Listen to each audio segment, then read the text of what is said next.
what I want to talk about is what I think is kind of a big idea, and that's what's told to talk about, what's a big business idea, and that's essentially in the area of financial planning. In particular, there's a huge need for offering solid, honest investment in other financial planning advice to the mass market. And it's a market, the mainstream market, the middle class, it's widely underserved. It's well known as a big kind of white space.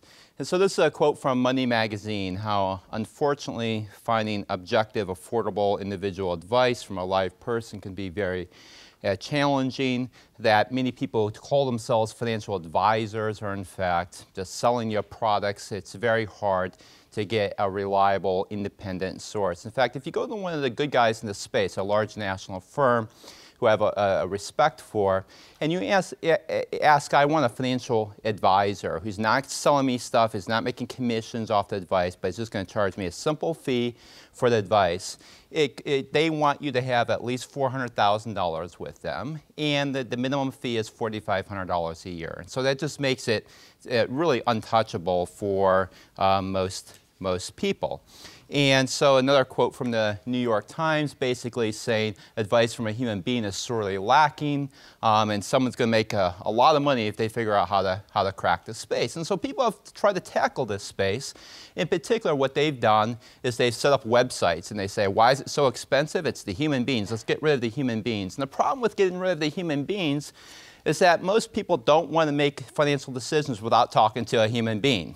And in fact, 83% of the population is not self-directed. They actually want to talk to somebody before making key financial decisions. So you can talk about trying to get rid of the human beings. It actually doesn't work. In fact, there's been a website after website that has not worked trying to get rid of the costly financial advisor. In fact, I set up a company to address this issue with a former Wharton student. A lot of professors and students actually do work together on these sorts of things a couple of years ago to, in fact, deal with exactly this problem. And part of the reason of the motivation of why I got interested in this space rather personally really comes from a couple of personal stories. One, I had a family member. I grew up dirt poor. And so this family friend, like me, who also grew up in dirt poor, somehow was able to save up $120,000 for retirement. She enters retirement, goes to a national firm, not the good guy I was talking about earlier, and gets a financial plan. And I added up all the loads and expenses and the things that she didn't know what she was paying for. On a $120,000 investment, she paid $7,500 in loads and investment planning fees and so forth. I mean, that's crazy. I mean, that is just off the charts. But that is, in fact, a common commission structure.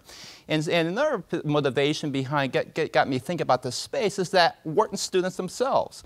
In particular, you're graduating, and I often would be asked, well, what do I do with my money? In particular, I'm getting a job. The first paycheck is usually my signing bonus. What do I do with my money? And what's interesting about it is that it's coming from students here at the Wharton School. Now, you know things like, you should be experts, right? You know WACC, and you do present value calculations during your internships, 80, 90, 100 hours a week over and over and over again. And you get really good at it, no mouse, you're really quick, and so forth.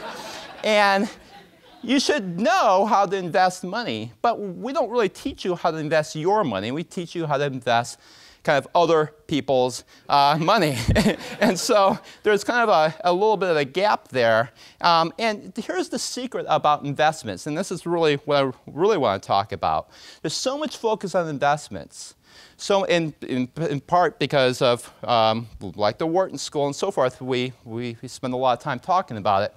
And the big secret about investments is that, in fact, you're looking for that great investment manager, that great fund, and so forth. The fact of the matter is, investment managers alone really don't provide much value relative to simply a dumb, passive, cheap index. So here's an interesting table. It's actually created by Morningstar, who ranks the active managers. And so if you thought anybody would have the incentive to promote active management, it would be them. But they're, I think, very objective here in showing this. In particular, what they show with large cap value funds, about 82% of the smart investment managers who are asking you for your money, hey, invest with me, 82% of the time, they are beat simply by the S&P 500 kind of dumb index. And that's before taxes. After taxes, they are actually beat 97% of the time. And the reason why is because they're actually not providing you much value relative to a simple value-weighted index, but they're charging you a lot more. You can buy a value-weighted large cap ETF for 7 basis points today. The average actively managed mutual fund is 1.1% still on the asset-weighted basis. You compound that difference over the years, it's a huge, huge difference in the kind of the bottom line. Now, as you notice, as you work down and you look at mid-cap and small cap, the active managers do have a bit of a fighting chance because in large cap, that's really competitive. They're not going to really add much value. But when you go to small cap, you know, that there's not as much analyst coverage. We think there's some liquidity premium. We think there's more inefficiencies. Maybe they have a fighting chance. Only 51% of the time, or about 51% of the time, they're actually beat by the passive index. On an after-tax basis, 77% of the time, they're still beat. And so why? They're not adding that much value, but they're charging you a lot, and they also turn over your portfolio way too much. And so that means you're paying taxes as part of the compounding, and you're usually stuck in the short-term tax treatment instead of getting long-term capital gains. And so if they're not really providing you much value, and by the way, in case you're curious, you say, well, I have a really, I either have or I'm going to be one of those, that 18% that beats the market, because we all want to be that, right? Well, for those, by the way, who actually do beat the market in one given year, they actually only have a 20% chance of repeating that performance the following year. And only 10% of managers do it for 3 years straight of actually beating the dumb passive index. So investment management is really not providing necessarily a lot of value, at least relative to just putting your money into something that's cheap. In fact, Warren Buffett, you think he's the great stock picker, but he basically said that the best way, a quote, the best way, in my view, is just to buy a low-cost index and keep buying it regularly over time.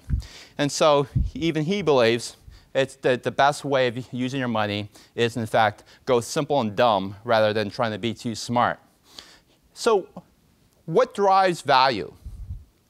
And in particular, if the investment managers really aren't adding a bunch of value, where does the value really come from in terms of kind of financial planning? What should you be thinking about as a young person?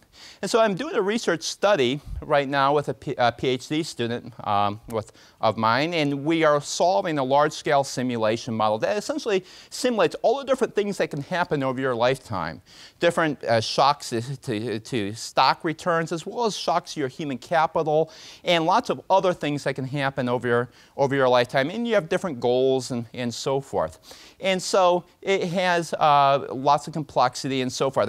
We literally solve 600 million optimization problems. So this is kind of like deep blue computer, you know, playing chess here, because you think about all the combinations that can expand. It expands rather fast. So, you know, we've picked the best plan for your life. So if you want to stop by my office, we'll punch you into the computer and tell you exactly how you should live the rest of your life. But in any case, here's what we found, and that is if you use kind of very simple finance models, where you ignore lots of complexities like your human capital being risky, or the fact that we actually have a Social Security system that for most people in the United States, Social Security will be by far their biggest asset. It will be more valuable than their physical assets upon retirement.